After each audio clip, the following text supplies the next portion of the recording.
beautiful time to talk sports again on this frequency. Of course, you know it's the biggest, the boldest, and where you get the absolute best in the ever exciting world of sport. It's Sport Pizza. I'm your host, Brownson Wana. But before we get started, let's take a very quick break, and when we come back, I'll be giving you all the action.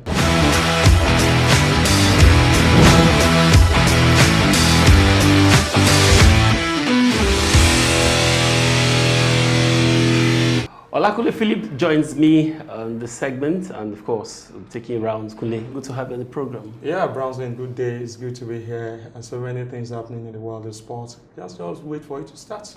There's no more news that Sadio Mane has been named the African Footballer of the Year. Of course, he won that undoubtedly looking at the things he achieved last season, winning the Europa Super Cup, UEFA Champions League, and the FIFA Club World Cup, scored a lot of goals.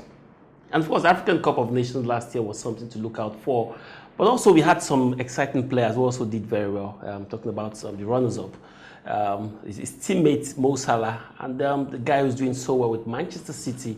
Talking about Riyad Mahrez. But on the day of the award, two of those guys were not present, and we wondered because we've seen that in the days of Yaya Toure, where some of the players feel Yaya Toure stand a better chance, and fail to attend the tournament. Don't you think it's a step on the right direction for these players not to be there? No, that is absolutely wrong. Because I remember just about 2 years ago when I think it was Riyad Mahrez that won it last year, and all the players were present, talking about Pierre-Emerick, Pamela, and also Sadio Mane was present. But we don't really seem to understand what actually transpired this time around.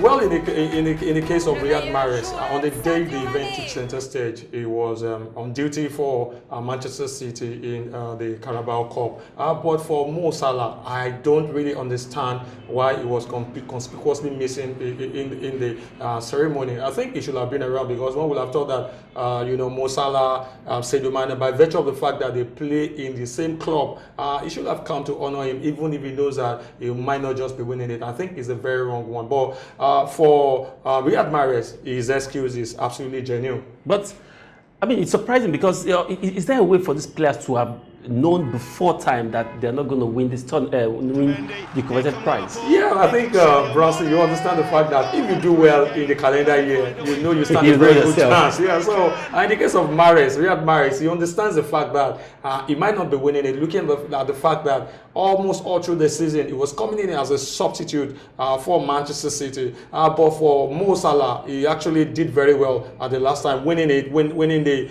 African Player of the Year. But this time around, you want to say that Sadio Mane was, if you talk about the best, almost one of the best players in the world in 2008, 2018, 2019, 16 season, I beg your pardon, you want to give it to Sadio Mane. Even Lionel Messi admitted to the fact that Sadio Mane happens to be one of the greatest performers of 2018-2019 season. Yeah, no doubt about that, and we hope that in the subsequent year, I think the most important thing is to see those three guys, just like we've seen in the FIFA Ballon d'Or and the European Footballer of the Year Awards, where you see the three players all on stage. But Brownson, well, I know we're going to come to the women's category. You remember that even in the women's category of the African Player of the Year, the main winner, talking about Cesar Oshola, was conspicuously missing as well, while we had Ajara, the Cameroonian, who was on ground. Probably she thought she was going to win it, and Cesar Oshola, some people will ask the question, what's the criteria CAF actually used to actually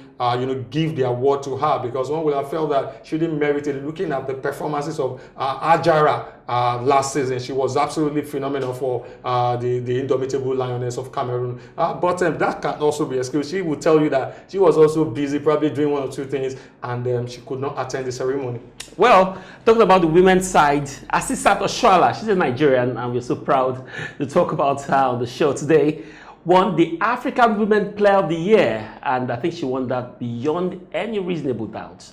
Now, don't forget that prior to that tournament, the weekend she received the award, she scored a brace. She came in on the 62nd minute.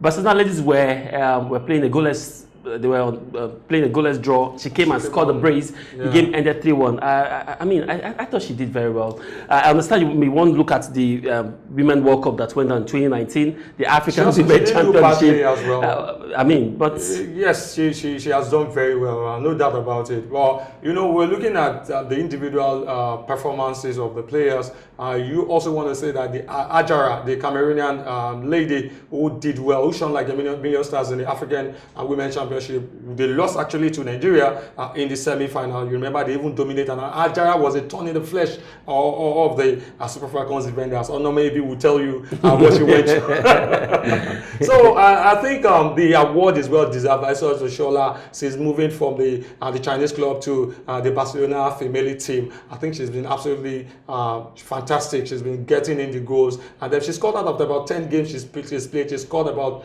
12 goals. I think that is highly commendable. You want to talk about one of the biggest players in the Barcelona female team. You wouldn't mention about 2-3 players before you talk about the Nigerian import, Asisat Oshoala. Now, also to mention that she's still currently on loan. She's not yet a Barcelona player. Absolutely. They have to sign the check. Yeah. Absolutely.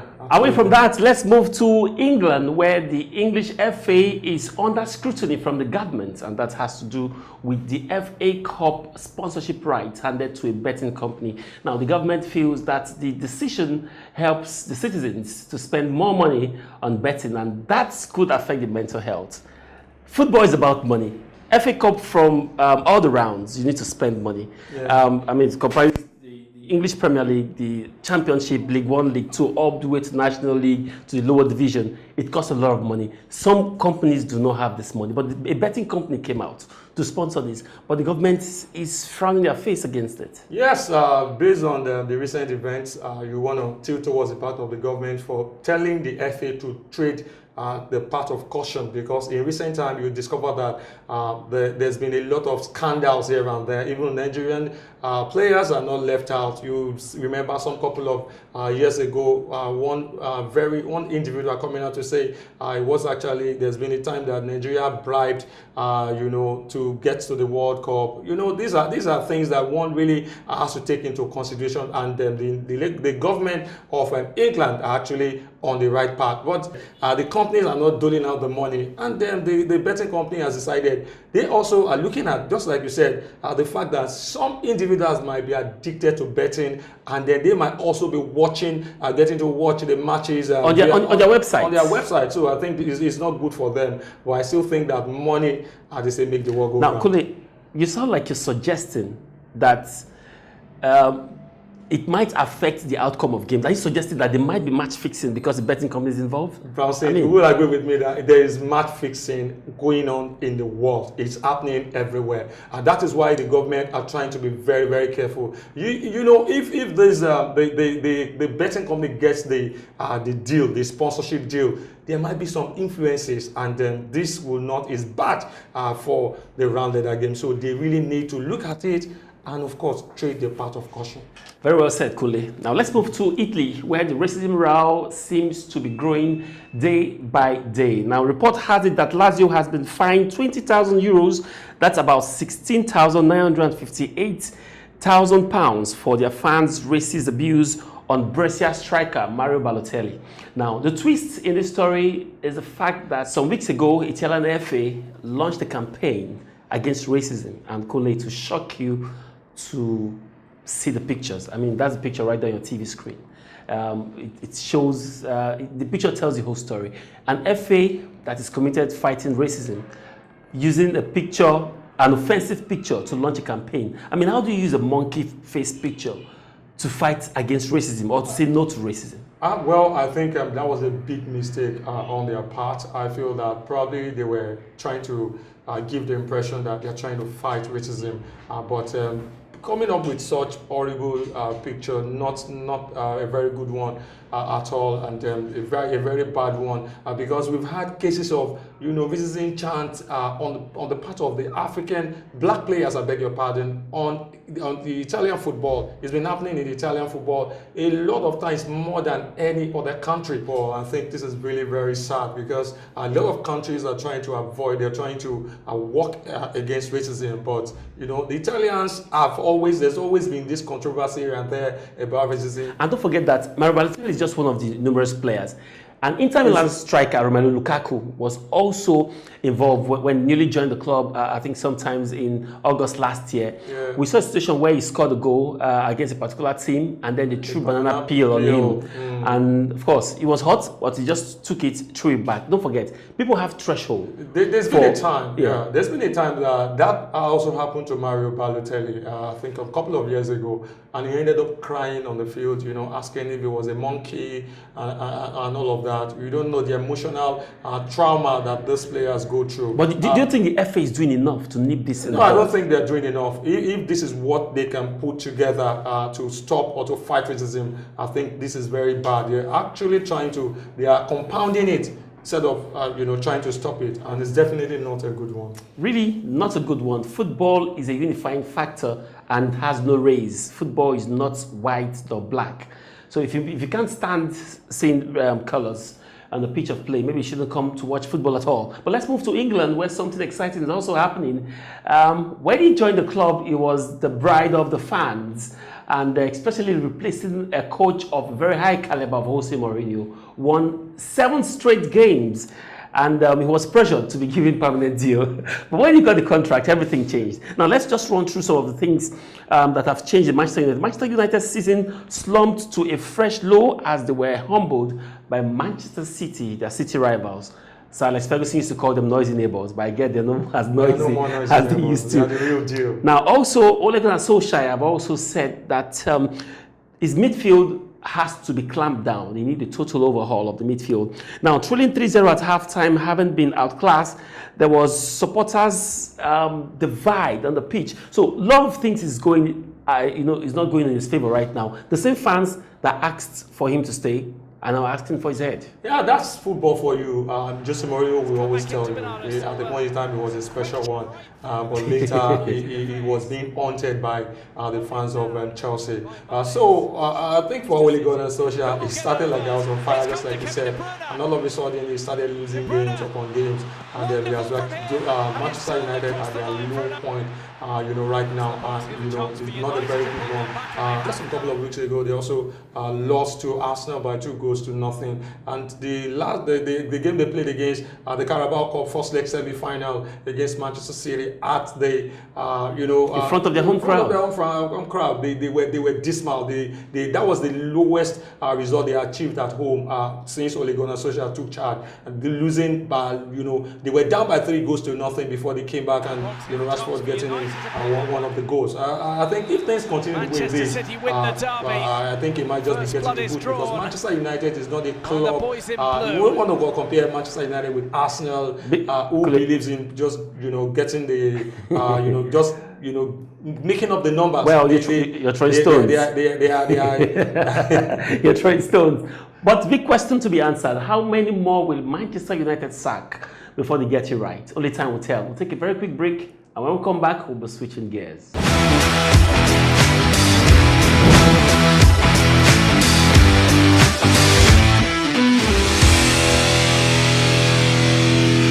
Thank you so much for staying with us. But sports will not complete without talking about what's happening in the home front. Now, let's look at Nigerian Professional Football League. It's a very special league, must be said. But we have to give kudos to the league so far this season. We've seen a couple of games going down, and so far, they've not been crowd violence. What has really changed? Yeah, I think the management of the clubs have actually been able to do a great job by talking to the fans, making them understand, educating them on the need not to encroach the pitch when their teams are down. And this is really yielding dividends. Kudos to the management also of the league management company and, of course, the management of the clubs.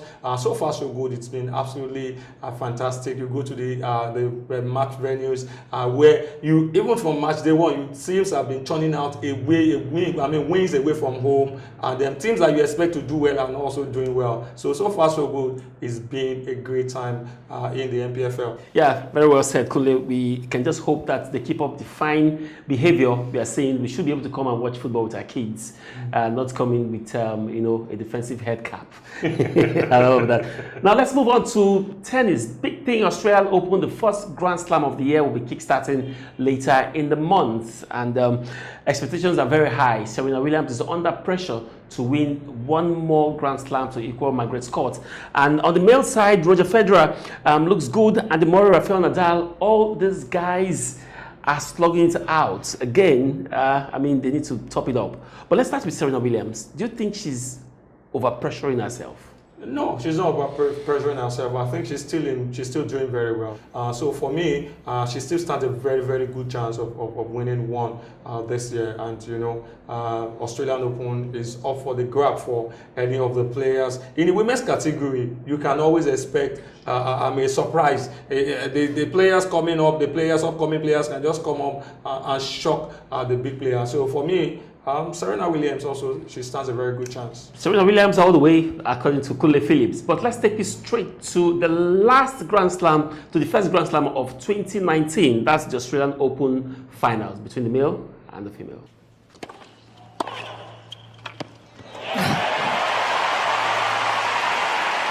Juice.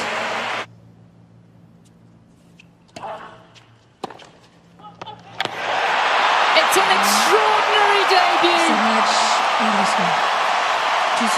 Can you believe it? Bianca Andreescu is a US Open champion.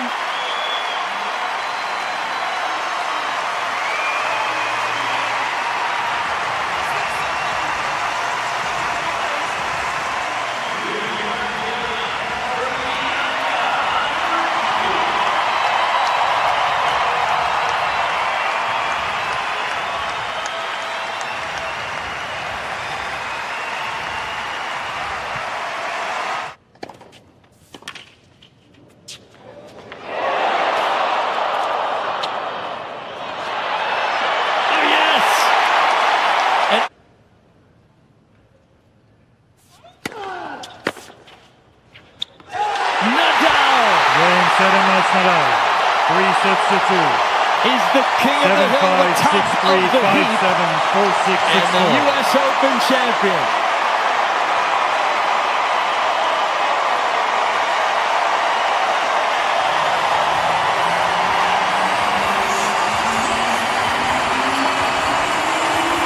Definitely, the 2020 Grand Slam is something everyone wants to look forward to. I'm waiting.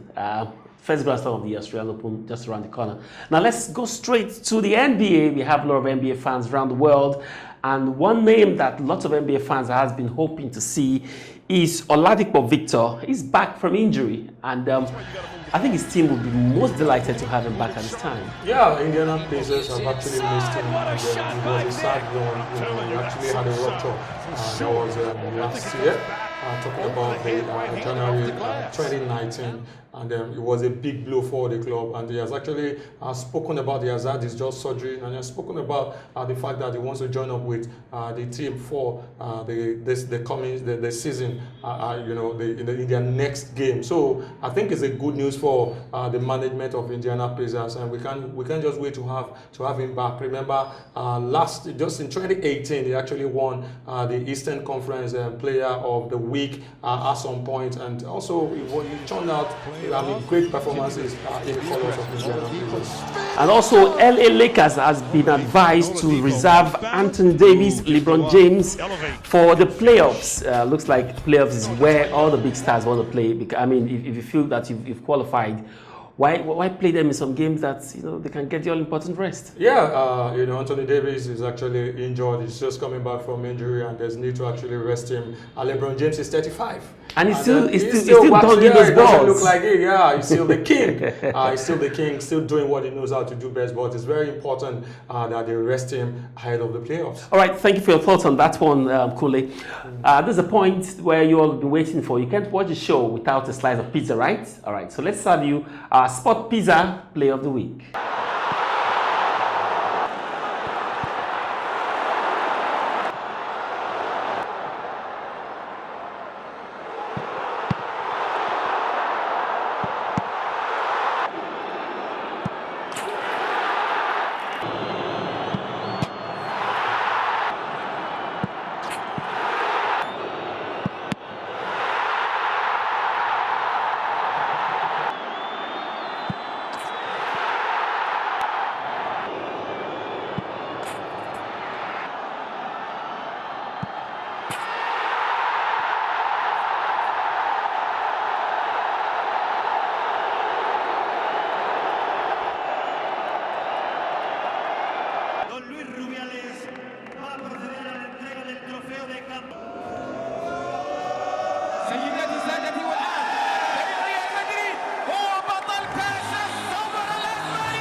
How time flies when we talk sports. Kule, we've come to the end of the show. Thank you so much for being a part of it today. Yeah. So that's our final bite on Sport Pizza today. Thank you so much for joining us. Hope you enjoy your pizza, right? We'll be back again next week to join us then. My name is Brownson Uwana.